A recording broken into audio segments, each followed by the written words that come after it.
Oke, kali ini kita akan memulai belajar menganimasikan sebuah objek di Blender. Ini adalah runtutan pembelajaran yang sudah kita lalui sebelumnya di materi modeling. Jadi semester pertama kita belajar modeling, nanti semester kedua ini kita akan full belajar animating.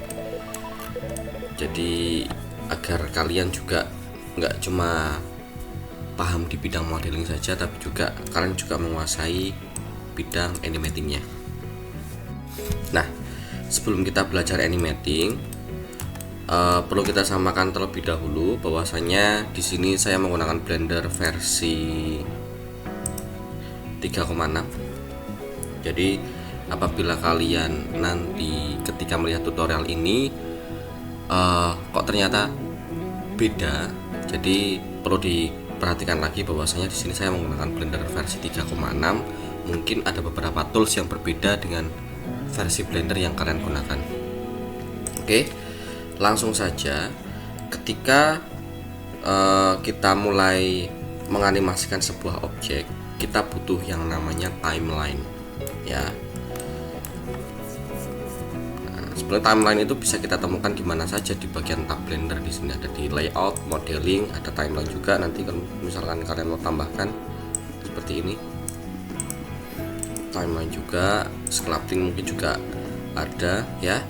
Jadi fleksibilitas Blender itu bisa membuat kita menganimasikan apapun di tab apapun, maksudnya seperti itu. Oke. Sebelum kita masuk ke tab animation, yang mana itu merupakan tab khusus untuk melakukan animasi di Blender, jadi layoutnya nanti sudah sesuai dengan layout animatingnya. Perlu kita ketahui bahwasanya apabila kita modeling, ya, modeling, hal kecil dalam modeling itu kita berurusan dengan yang namanya vertex, seperti ini, atau bagian terkecil dari 3D object itu adalah vertex. Nah, bagian terkecil dari animating itu adalah keyframe. Keyframe itu bentuknya seperti ini. Nah, keyframe itu bentuknya seperti ini. Ada titik juga yang mungkin tampilannya hampir sama seperti vertex, ya.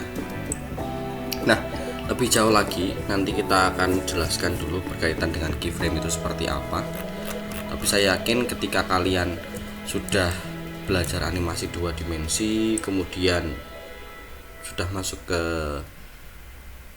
materi animasi 2 dimensi juga, menggerakkan objek animasi 2 dimensi, saya yakin berkaitan dengan keyframe sudah tidak menjadi masalah. Oke, langsung saja kita masuk ke tab animating. Ini saya hapus dulu objeknya. Nah, kita masuk ke tab animation. Oke, di sini di tab animation kita akan menemukan tampilan default dari objek yang ingin kita animasikan. Nah, sebelumnya saya tambahkan cube dulu. Tadi sudah saya hapus. Nah, sebelumnya saya akan jelaskan dulu area kerja dari tab animation ini.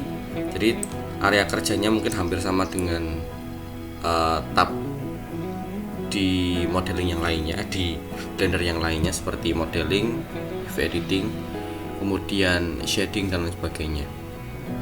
Nah, di sini ada yang namanya 3D viewport, ya. 3D viewport ini tempat dimana kita merubah posisi, merubah pose dari objek yang ingin kita animasikan. Contohnya, ya, ini saya menggunakan tampilan front orthographic. Posisinya ada di tempat di default, ya, ada di titik dimana objek itu muncul pertama kali. Kemudian ingin saya geser ke kanan, ke kiri, sorry. Nah, di sini sudah otomatis muncul keyframe, ya. Ini kebetulan di di dropsheet, jadi saya ubah dulu ke timeline. Nah, ini otomatis akan muncul keyframe. Kemudian saya geser lagi, saya ubah ke posisi 10 misalkan, saya geser lagi, nanti akan muncul keyframe lagi. Nah, jadi di di 3D viewport ini kita gunakan untuk merubah posisi dari objek yang ingin kita animasikan. Lebih tepatnya, kita merubah pose dulu di 3D viewport dan di timeline ini. Selanjutnya, di sebelah kiri ini merupakan preview dari gerakan animasi yang sudah kita buat. Jadi apabila di play, di sini sudah tidak ada tampilan tampilan ini overlay ya. Jadi benar-benar clean, hanya objek saja yang muncul seperti itu. Selanjutnya di bagian bawah ini ada yang namanya timeline ya. Jadi kita bisa merubah timeline dan juga tab animation yang lainnya ini, atau tools animation yang lainnya ada di sini. Nah, selanjutnya di bagian kanan ini sama, ada yang namanya outliner, dan yang bawah ini objek data properties ya, sorry. Oke, kita coba ulangi lagi, kita hapus. Nah, kemudian ini juga sama.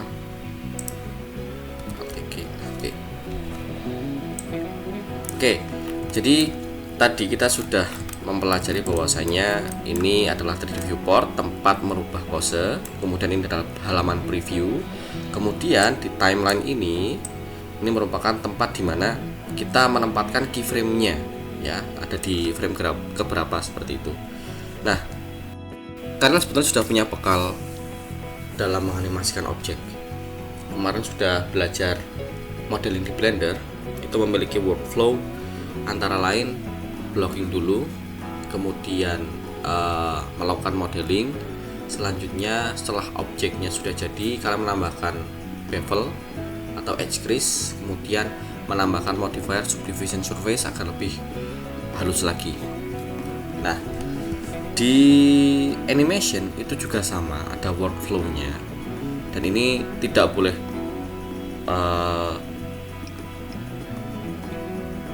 berantakan. Artinya kalian harus melakukan ini secara berurutan. Jadi apabila kita lihat di sini di tombol waktu ini toh, nah di sini ada yang namanya tab animation. Ketika kalian melakukan animation atau animating, itu ada beberapa tools yang harus kalian gunakan. Yang pertama ada timeline, yang kedua dropsheet, yang ketiga graph editor. Nah, 3 tools ini kalian gunakan secara berurutan ya, tidak boleh acak. Yang pertama kita gunakan timeline dulu. Nah, di sini akan saya jelaskan timeline itu seperti apa. Nah, di sini apabila kita perhatikan di timeline ini, hanya fokus di sini saja.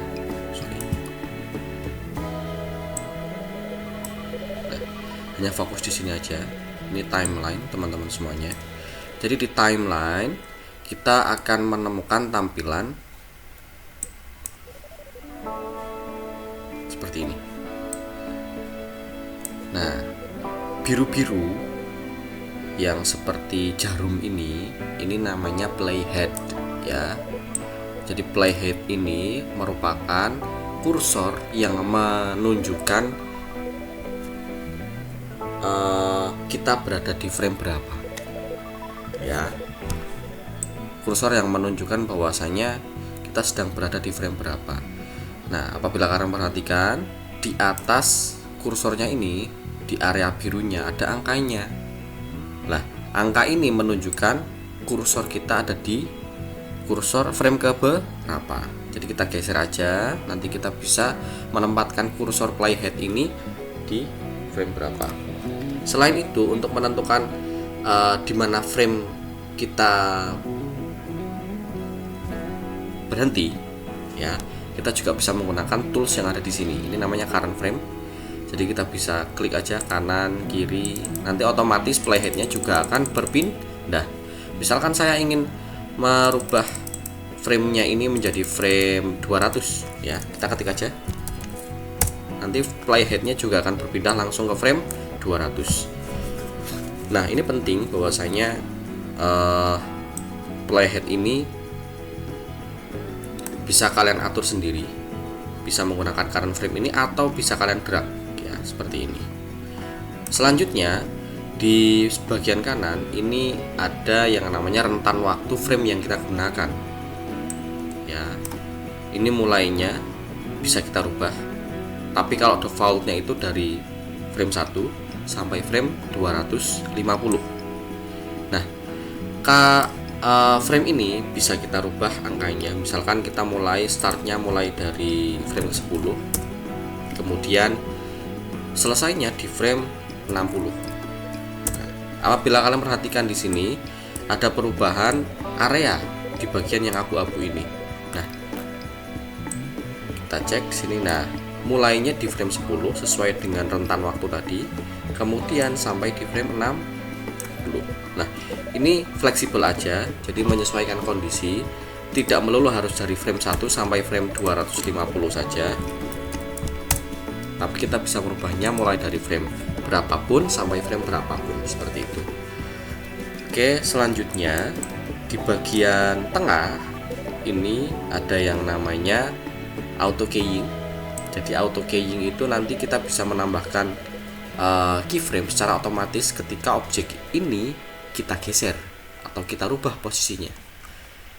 Nah, selanjutnya di sini ada yang namanya play animation. Ini digunakan untuk menjalankan animasi atau pose yang sudah kita rubah tadi. Oke. Nah, perlu diperhatikan bahwasanya dalam menambahkan keyframe di dalam Blender itu ada beberapa cara ya. Yang pertama, kalian bisa menggunakan objek transform yang ada di sini. Misalkan saya mau merubah rotasinya di sini. Saya geser. Nah, ini sudah saya geser, sudah berubah. Tapi ini belum tersimpan keyframe-nya. Hal ini ditunjukkan dengan apa? Dengan keyframe yang belum muncul di dalam timeline ini. Ya, maka dari itu ketika kita sudah merubah salah satu objek yang ada di 3D viewport ini menggunakan objek transform di sini, kita perlu klik kanan, kemudian insert single keyframe. Nah, jadi tadi setelah kita insert single keyframe ya di objek yang kita buat tadi, ini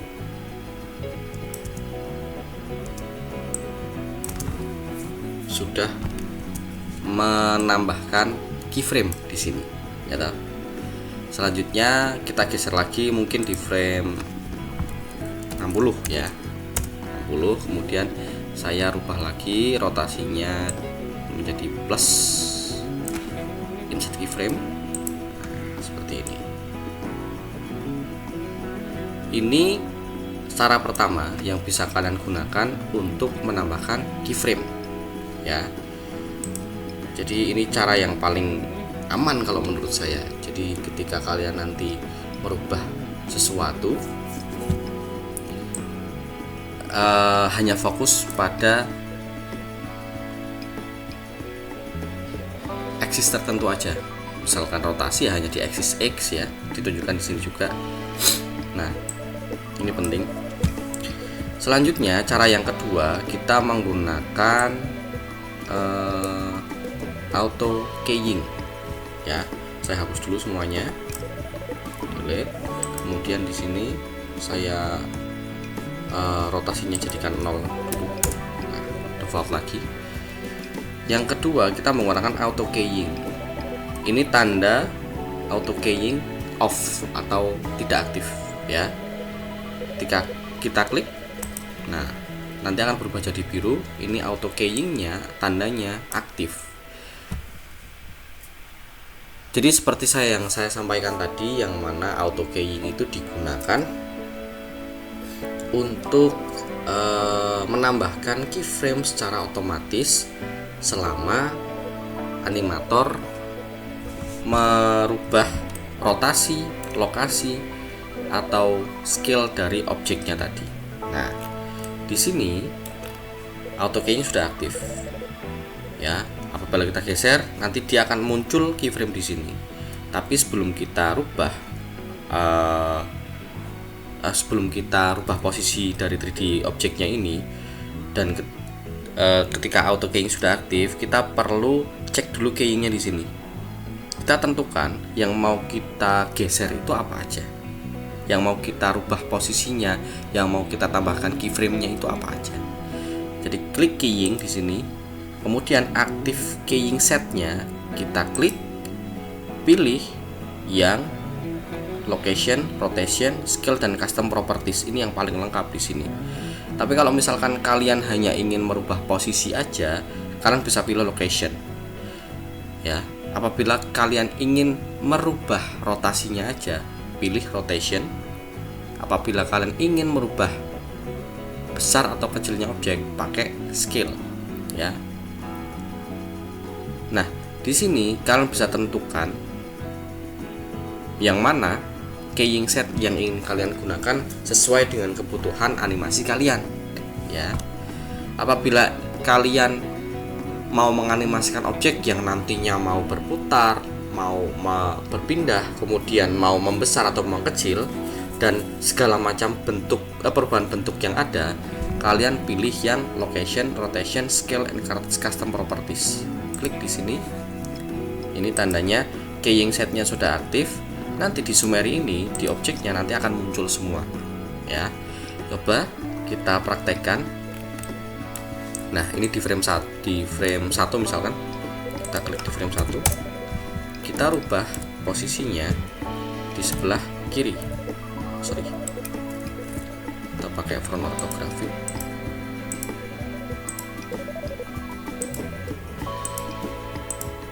Nah, front orthographic kita rubah posisinya ke kiri dulu. Nah, di sini sudah muncul keyframe secara otomatis, ya. Nah, di sini sudah muncul location, rotation, scale, ya. Sama seperti keying yang tadi kita klik. Nah, selanjutnya kita akan geser lagi X ke kanan. Kita pindahkan dulu playheadnya ke frame 30 misalkan. G, X. Nah, salah satu hal yang perlu kalian perhatikan lagi, bahwasanya ketika kita melakukan perubahan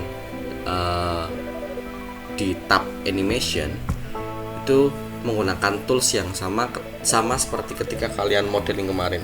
Jadi grab untuk memindahkan atau G, R untuk rotasi, kemudian S untuk scaling, ya. Jadi yang akan sering kita gunakan di dalam animasi itu G, S, sama R. Nah, G itu mewakili location, R itu mewakili rotation, dan S itu mewakili scale, seperti itu. Nah, apabila kita perhatikan di sini, ya, tadi kita sudah memindahkan objek dari kiri ke kanan.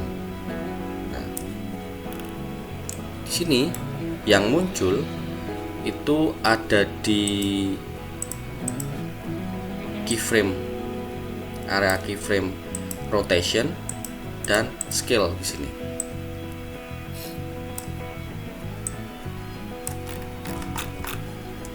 Coba kita play. Nah, sudah berpindah. Selanjutnya kita akan menambahkan rotasi di sini. Oke.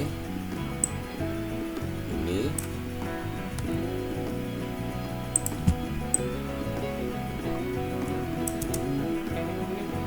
Nah, seperti itu.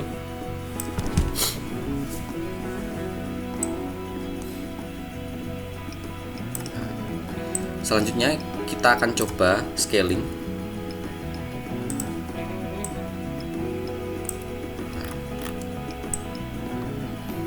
Coba kita play. Oke, jadi dia berubah dari kecil ke besar, berpindah dari titik satu ke titik yang lainnya. Kemudian dia juga melakukan rotasi.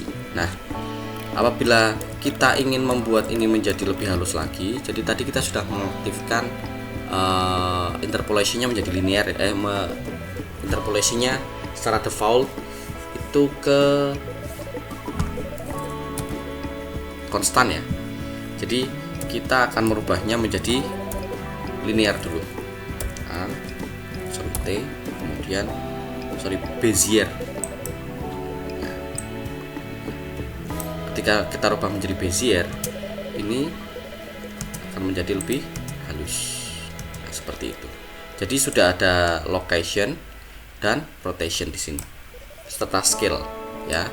Ini adalah cara yang kedua menggunakan auto keying, praktis sebetulnya, tapi ketika kalian menggunakan auto keying ini apa ya, kalian harus selalu hati-hati karena segala macam objek yang kalian klik, misalkan ini kemudian kita geser, nanti dia akan menambahkan keying sendiri.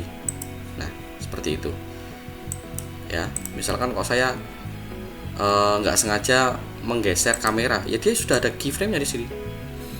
Nah, ini berakibat kurang baik nanti ketika kalian sudah mulai menganimasikan. Jadi pesan saya ketika menggunakan auto keying ya, kalian harus benar-benar cermat dalam mengklik sebuah objek dan menggesernya seperti itu. Oke, ini yang kedua cara menambahkan keyframe-nya. Selanjutnya kita akan menggunakan cara yang ketiga. Cara yang ketiga, tak matikan dulu auto keyframe-nya, auto keying-nya. Nah, cara yang ketiga ini kita menggunakan menambahkan keyframe secara manual. Jadi hampir sama seperti di tab N yang tadi ini, transform ini. Tapi kita menggunakan menggunakan shortcut I di sini.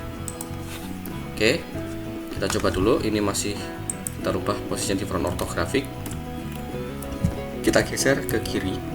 Nah, untuk menambahkan keyframe, jangan kalian pencet di timeline-nya ya, tapi di 3D viewport-nya. Kemudian kita geser ke frame 20 misalkan. I lagi. Nah, di sini ada keterangan successfully added 9 keyframe for keying set bla bla bla bla. Nah, sama seperti itu. Nah, ini di frame 20 kita geser aja.